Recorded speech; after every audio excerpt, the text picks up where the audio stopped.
emakumeetako saiakin ere koordinazioa ere aurreikusten dugu. Eta emakume bezerako aurreikusten dugu talde motore bat egotea, oso taldean berdina, etxearen eguneroko jarduera kudeatzeko. Gero aparte, proposatu zen, etxearen asamblea bat sortzea, eta hor egongo dira kide ezberdinak. Eta izango da, implikazio maila ezberdina, izango dute emakumeek parte hartuko dute asamblean, eta izango dira etxearen bideak zein erabiltzaileak.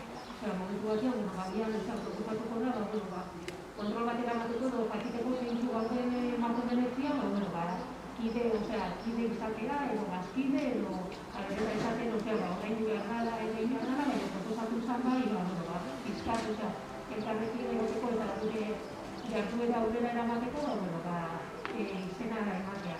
Eta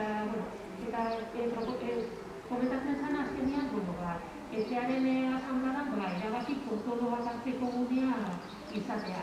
Ez izatea bakarrik, talde motorrak hartuko dizula erabaki guztiak eta horrek hartuko dira. Asamblean erabaki